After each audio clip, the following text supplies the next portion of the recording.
Good morning, children. So we are continuing the chapter friction. Before starts our class, just see these videos once. We can see here one person was slipping and falling down on wet surface, and here also the same situation, the people were slipping on smooth surface. Even the vehicle also started to slip. What are you saying? Some of you are getting smile on your face. Yes, some people are slipping and falling down. You may also experience, right? Have you ever think when we are walking on the smooth surface or when you are walking on the wet surface, why the people are falling down? Why the people are slipping? Have you ever think? That is our topic today. Today our topic is factors affecting friction. Factors affecting friction. Some factors are affecting friction. So we have to know what are those factors. The first one we are already discussing now. Depends upon the nature of the surface. Is it or not? So first one we can write friction depends on nature of the surface. That means when you are walking on the road, you may not slip. Tell me why? Why? Because the friction is more there. We already learned in the previous video, friction helps us to walk, right? So, this wet surface and smooth surface, we are falling down, we are slipping because there is no friction. Is there no friction? Friction is there, but it has less friction, we can say. On the road means it is a rough surface, so the friction is more, so we can able to walk on the road without slipping. But coming to the wet surface or smooth surface, the friction is less, that's why we are slipping down and falling.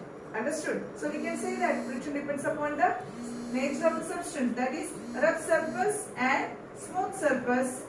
Rough surface means more friction and smooth surface means less friction.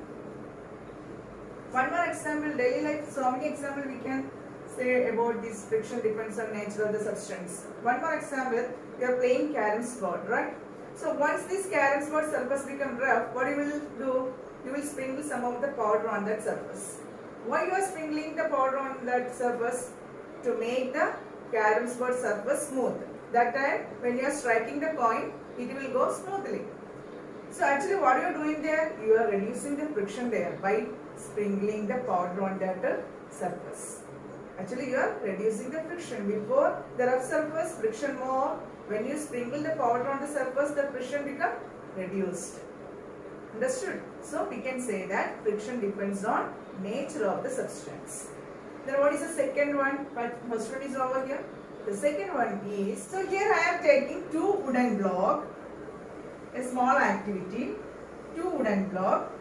This one mass is 30 kg and another wooden block, that one is 10 kg. I started to drag both. Tell me which wooden block I can drag easily, 30 kg or 10 kg? Which wooden block I can drag easily? Of course, 10 kg I can drag easily. Tell me why? Tell me why?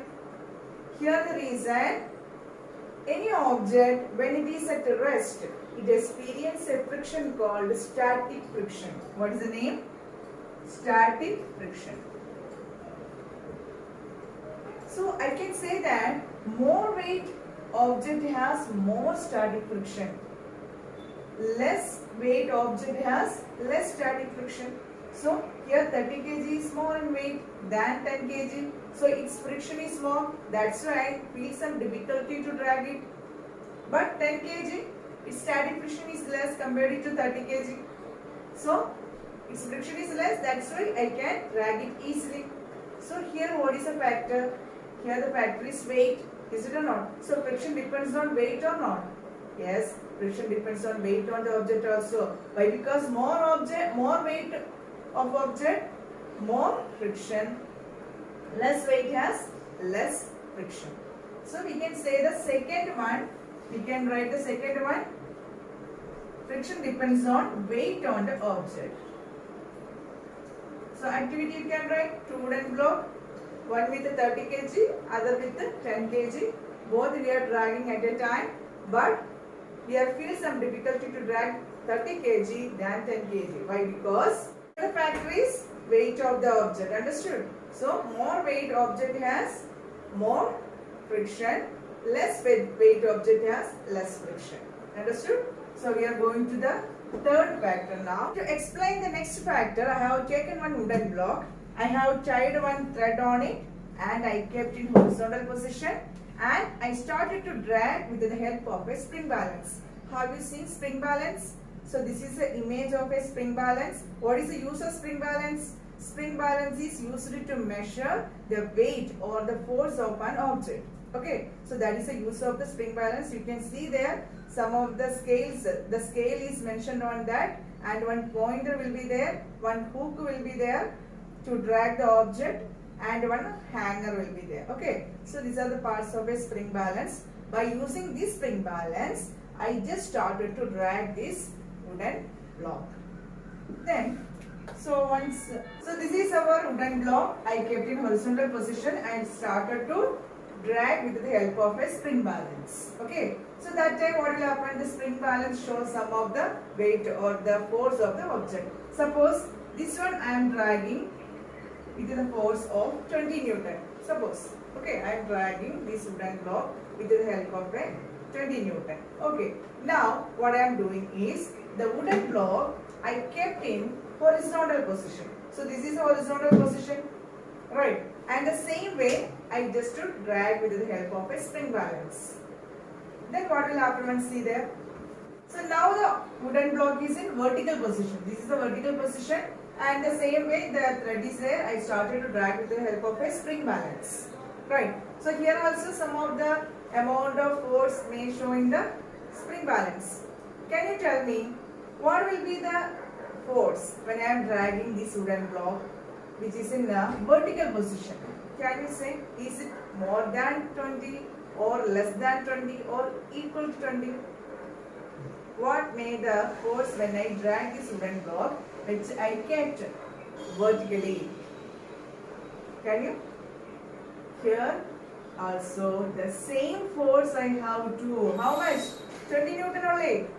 Before when I kept in the horizontal position, then also 20 Newton. Once see there, here when I kept horizontally, the surface area is small. Is it or not? The wooden block surface area is small. So I applied 20 Newton to drag it. When I kept in the horizontal position, this is a horizontal position, right? So here the surface area is less than the first case, right? Here the surface area, when I kept horizontally, the surface area is less. But that time also, I have applied 20 Newton to drag it. Then what do you observe? What you are concluding with this example, this activity? So here we can say that friction doesn't depend on area of contact. Understood or not? Whether it is horizontal or vertical, friction doesn't depend on area of contact which is in. Understood? So that is the third one. What is the third one? Friction does not depend on area of contact.